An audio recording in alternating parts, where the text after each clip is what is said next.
నమస్తే. నేను మీ రేవంత్ చలమల. సో, ఈ వారం మార్కెట్స్ కొంతవరకు నెగెటివ్‌గానే క్లోజ్ అయ్యాయి. ఒక మనకి small cap and mid cap broader market అంతా కొంత పాజిటివ్‌గా ఉంది. కానీ, అటు నిఫ్టీ గాని, సెన్సెక్స్ కానీ కొంతవరకు నెగెటివ్ క్లోజింగ్ అయితే ఇచ్చింది. సో, దానికి గల కారణం ఒకవైపు ఐటీకి సంబంధించిన రిజల్ట్స్ అనేది మిక్స్డ్‌గా రావటము. గత వారంలో వచ్చినటువంటి టీసీఎస్ రిజల్ట్స్ పెద్దగా మార్కెట్‌ని సాటిస్ఫై చేయలేదు. దానివల్ల మనకి కొంతవరకు స్లైడ్ అనేది మార్కెట్‌లో జరిగింది. ఆ తర్వాత మనకి బ్యాంకింగ్‌కి సంబంధించినటువంటి రిజల్ట్స్ ఈరోజు పర్టిక్యులర్‌గా యాక్సిస్ బ్యాంక్ రిజల్ట్ రావటము.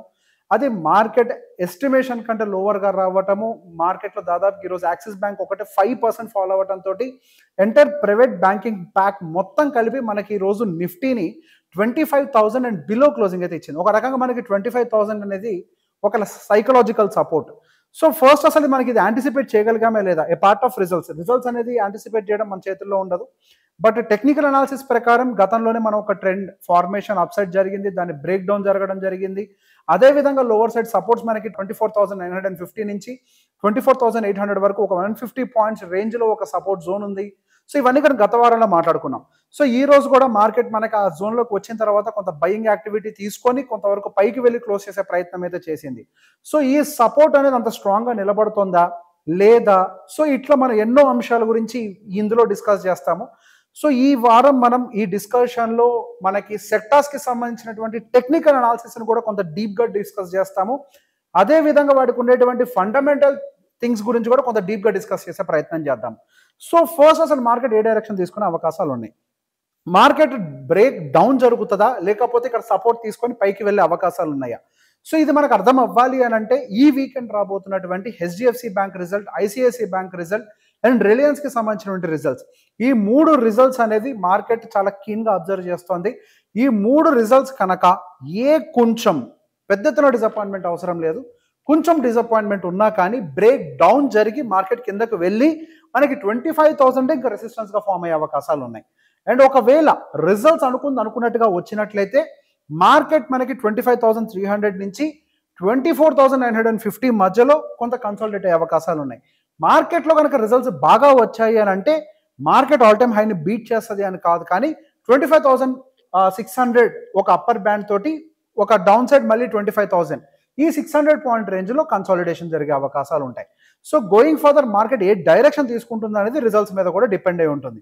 అండ్ దాంతో పాటుగా ఇందాక నేను చెప్పినట్టుగా ఒక్కసారి మనం సెక్టార్ వైజ్‌గా ఒక్కసారి టెక్నికల్ అనాలిసిస్ కూడా చేసే ప్రయత్నం చేద్దాం. ఒకసారి వీక్లీ టైమ్ ఫ్రేమ్‌లోకి వెళ్ళి మనం కొన్ని ట్రెండ్ లైన్స్‌ని కనుక అబ్జర్వ్ చేసినట్లయితే ప్రైవేట్ బ్యాంకింగ్ పర్టిక్యులర్‌గా కొంత రెసిస్టెన్స్ ఏదైతే ఒక అప్ ట్రెండ్ ఫార్మేషన్ జరిగిందో అది కొంతవరకు ఒక రెసిస్టెన్స్ ఏరియాలోకి ఎంటర్ అయినట్టుగా కనపడుతుంది.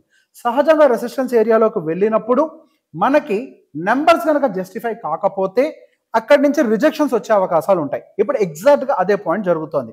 సో, దానికి ఎవిడెంట్‌గానే మనం ఒకసారి ఎఫ్ఐఎస్‌కి సంబంధించిన యాక్టివిటీని కూడా చూద్దాం. ఎఫ్ఐఎస్ గత మనకి ఎన్నో నెలల నుంచి బయర్స్‌గా ఉన్నప్పటికీ మనకి ఈ మంత్‌లో కొంతవరకు 17,000 క్రోర్స్ వరకు కూడా సెల్లింగ్ చేశారు. సహజంగా ఫారెన్ ఇన్స్టిట్యూషన్స్ అన్నీ కూడా వాళ్ళ యొక్క బయింగ్‌ని వాళ్ళు ఎక్కువగా బ్యాంకింగ్ సెగ్మెంట్‌లో పెట్టే ప్రయత్నం చేస్తారు. అండ్ యెస్ ఐటీ సెగ్మెంట్ మీద కూడా ఫోకస్ పెడతారు. కాకపోతే ఈ బ్యాంకింగ్ సెగ్మెంట్ మీద కొంతవరకు ఫోకస్ అనేది ఎక్కువగా ఉంటుంది. ఈ బ్యాంకింగ్ సెగ్మెంట్‌కి సంబంధించినటువంటి రిజల్ట్స్ ప్రాపర్‌గా రాకపోతే ఈ సెల్లింగ్ అనేది కొంతవరకు యాక్సెలరేట్ అయ్యే అవకాశాలు కూడా ఉన్నాయి. దానికి గల కారణం ఏంటి అనంటే టెక్నికల్‌గా కూడా అదొక రెసిస్టెన్స్ జోన్‌లో ఉండడం. ఒక ప్రైవేట్ బ్యాంకింగ్ ఒకటి కాకుండా ఎంటైర్ బ్యాంక్ నిఫ్టీని కూడా మనం కంపేర్ చేసినా అది కూడా ఒక ట్రెండ్ లైన్‌లో పైకి వెళ్తూ అప్పర్ సైడ్ రెసిస్టెన్స్‌ని ఫేస్ చేస్తోంది. సో, రిజల్ట్స్ అనేది ఇప్పుడు చాలా కీన్‌గా మార్కెట్ అబ్జర్వ్ చేస్తది ఖచ్చితంగా. అందుకే ఇందాక నేను చెప్పినట్టుగా నిఫ్టీలో కొంచెం మనకి 25,000 మనకి బ్యాంక్ రేపు హెచ్‌డీఎఫ్‌సీ, ఐసీఐసీఐలో గనక కొంచెం డిసప్పాయింట్‌మెంట్ ఉన్నా కానీ మార్కెట్ మనకి డౌన్ సైడ్ బ్రేక్ చేయడానికి చాలా హై ప్రాబబిలిటీ ఉంటుంది అని చెప్పేసి మనం అనుకుంది. అండ్ నెక్స్ట్ మనం ఒకసారి ఐటీ ప్యాక్‌కి సంబంధించి చూద్దాం. ఈరోజు మనకి ఐటీ కొంత స్టేబుల్‌గా నిలబడే ప్రయత్నం చేసింది. మనకి ఎంటైర్ మార్కెట్ అంతా కూడా రెడ్‌లో క్లోజ్ అయినప్పటికీ మనకి ఐటీ మాత్రం 0.01% మాత్రం కొంత పాజిటివ్‌గా ఉంది. దానికి గల కారణం ఏంటి? మనకి 2020 అంటే ఇది చాలా పెద్ద జోన్ ఇది బేసిక్‌గా. యాక్చువల్‌గా మనం టోటల్ స్వింగ్‌ని క్యాప్చర్ చేసే ప్రయత్నం చేస్తున్నాము. 2020లో నుంచి 2021 నవంబర్ హై వరకు ఒక ఏదైతే హై ఫామ్ చేసిందో, ఏదైతే లో ఫామ్ చేసిందో వాటిని బేస్ చేసుకొని ఒక ట్రెండ్ కనుక మనం తీసుకున్నట్లయితే మార్కెట్ మనకి రీసెంట్ గా ట్రెండ్ డౌన్ బ్రేక్ చేసింది, మళ్ళీ అక్కడి నుంచి ట్రెండ్ అప్ సైడ్ బ్రేక్ చేసి ఇప్పుడు ఎగ్జాక్ట్ గా మనం ఒక సపోర్ట్ లెవెల్లో అయితే ఒక టెస్టింగ్ జోన్లో అయితే ఉన్నాం. అది డౌన్ సైడ్ బ్రేక్ చేయదా అంటే ఖచ్చితంగా కూడా బ్రేక్ చేయొచ్చు. కాకపోతే మనకి ఆల్రెడీ అది వీకర్గా ఉండటం, సపోర్ట్ లెవెల్స్లో ఉండటం, మనకి నిఫ్టీ ఐటీలో అంటే ఐటీ సెగ్మెంట్లో పెద్ద ఎత్తున సెల్ ఆఫ్ గురి కాకుండా ఉండే అవకాశాలు ఉంటాయి. దాంతో పాటుగా ఒకసారి మనం ఫండమెంటల్గా కూడా గమనిస్తే మనం పిఈని గమనించినప్పుడు మనకి 2021 టైంలో పిఈ దాదాపుగా 37.86 దగ్గర ఉంది. అదే ఇప్పుడు మనకి రీసెంట్గా వచ్చినటువంటి ఫాల్ వల్ల దాదాపుగా అది మనకి హియర్ అండ్ దేర్ 25 వరకు కూడా వచ్చినట్టుంది. హియర్ అండ్ దేర్ 24-25 బిలోకి వచ్చింది. అండ్ ఇప్పుడు హియర్ అండ్ దేర్ 27-28 దగ్గర ఉంది. అంటే ప్రీవియస్గా ఉన్నటువంటి పిఈతో కంపేర్ చేస్తే ఇప్పుడు మార్కెట్ యొక్క పిఈ చాలా లోవర్ సైడ్కి అయితే వచ్చింది.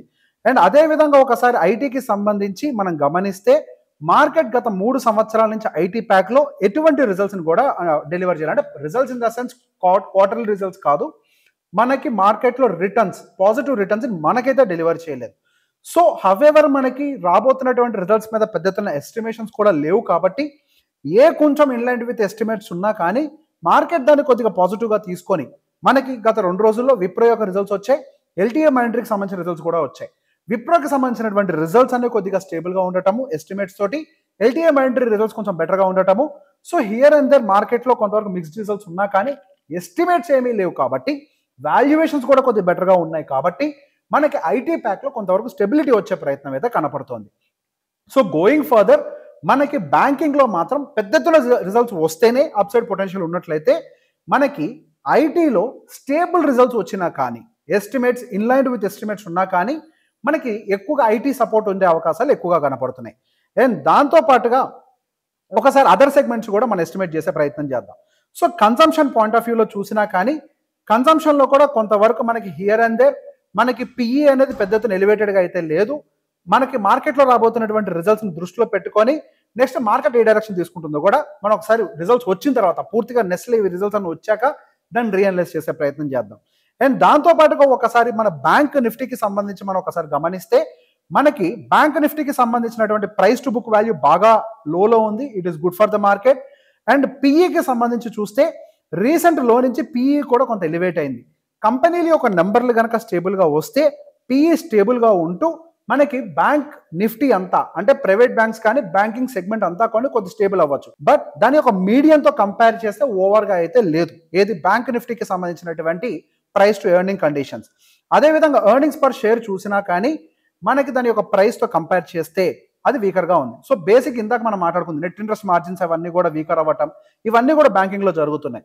సో బేసిక్గా కంపెనీలకి సంబంధించి ఇంకొక క్వార్టర్ అంటే పర్టికులర్గా బ్యాంకింగ్ కంపెనీస్కి సంబంధించి మరొక క్వార్టర్ వెయిట్ చేసిన తర్వాతనే ప్రాపర్ బుల్ ఉండే అవకాశం ఉంది. అదే ఐటీకి సంబంధించి ఇప్పుడు స్టెబిలిటీ ఉన్నా కానీ ఐటీ అయితే కొద్దిగా స్టేబుల్ అవుతూ మార్కెట్ని స్టేబుల్ చేసే అవకాశాలు కూడా ఉన్నాయి. కాకపోతే ఇక్కడ కన్సర్న్ అల్లా రేపు కనుక కొంచెం నెగిటివిటీ మనకి మార్కెట్లో బ్యాంకింగ్లో కనిపించినా మనకి డౌన్ సైడ్ సెల్లింగ్ అయితే ట్రిగర్ అయ్యే అవకాశాలు కనపడుతున్నాయి. అండ్ దాంతోపాటుగా ఎఫ్ఐఎస్ అండ్ డిఏఎస్కి సంబంధించినటువంటి పొజిషన్స్ ఎలా ఉన్నాయో కూడా ఒకసారి మనం అనలైజ్ చేసే ప్రయత్నం చేద్దాము. సో ఎఫ్ఐఎస్కి సంబంధించినటువంటి positions so open interest data మనం ఒకటి అనలైజ్ చేస్తూ ఉంటాము. సో మనకి overall open interest data first మనం కంపేర్ చేసినట్లయితే అప్ సైడ్ మనకి 25,000, 25,100, 25,200 ఎవ్రీ స్ట్రైక్ మన కొంతవరకు సెల్లర్స్ యొక్క ప్రెసర్స్ ఎక్కువగా కనపడుతోంది. అండ్ మనం గనక అన్ని వీక్స్ని కంబైన్ చేసి చదివినట్లయితే 25,000 దగ్గర బయర్స్ కూడా ఉన్నారు నాకు యాంటిసిపేషన్ ఉంది. కాకపోతే బై ఎనీ ఛాన్స్ మనకి వీకెండ్లో కనుక రిజల్ట్స్ బ్యాడ్గా వస్తే ఎవరైతే మనకి 25,000 దగ్గర స్ట్రాంగ్గా నుంచొని ఉన్నారో వాళ్ళందరూ కూడా వాళ్ళ పొజిషన్స్ అన్వైండ్ చేయటం వల్ల మార్కెట్ కొద్దిగా డౌన్ సైడ్ ఎక్కువగా స్లైడ్ అయ్యే అవకాశాలు కూడా ఉన్నాయి. అండ్ దాంతోపాటుగా ఒకసారి ఎఫ్ఐఏకి సంబంధించినటువంటి పొజిషనింగ్ కూడా మనం చెక్ చేస్తే వాళ్ళు నిన్ననే మార్కెట్లో స్ట్రాంగ్ బేరిష్ పొజిషన్స్తో ఉన్నారు. వేరస్ క్లయింట్స్ అంటే మన రీటైల్ ట్రేడర్స్ అందరూ స్ట్రాంగ్ బులిష్ పొజిషన్స్లో ఉన్నారు. ఈ రోజు ఎఫ్ఐఏస్ విపరీతంగా మార్కెట్ పడుతుంది అని ముందుగానే యాంటిసిపేట్ చేసి వాళ్ళ యొక్క సెల్లింగ్ పొజిషన్స్ ముందుగానే క్రియేట్ చేసి పెట్టుకున్నారు. అండ్ అది వాళ్ళ క్యాష్ పొజిషన్స్లో కూడా క్లియర్గా కనపడుతుంది. సో గోయింగ్ ఫర్దర్ మార్కెట్ అయితే కొద్దిగా కాషియస్ అవుట్లుక్ వెళ్తోంది. మార్కెట్లో ఇంకా బుల్లిష్నెస్ అయితే కనిపించే అవకాశాలు లేవు. మార్కెట్లో ఇప్పుడు ఏదైతే 22,000 దగ్గర నుంచి వచ్చినటువంటి రికవరీ ఉందో అది మనకి ఎర్నింగ్స్ అన్ని కూడా ప్రాపర్గా రాకముందే 25,600 వరకు కూడా వెళ్ళింది కాబట్టి ఆ ప్రాఫిట్స్ అన్నిటిని కూడా బుకింగ్ అయితే చేసుకునే ప్రయత్నం చేస్తున్నారు. ఇక్కడ నుంచి ఇన్వెస్ట్మెంట్స్ పెట్టేటప్పుడు కంపెనీలు పోస్ట్ చేసినటువంటి నెంబర్సే డైరెక్షన్ని డిసైడ్ చేస్తాయి. ఈ వీడియో కనుక మీకు నచ్చినట్లయితే అందరికీ షేర్ చేయండి. Thank you very much.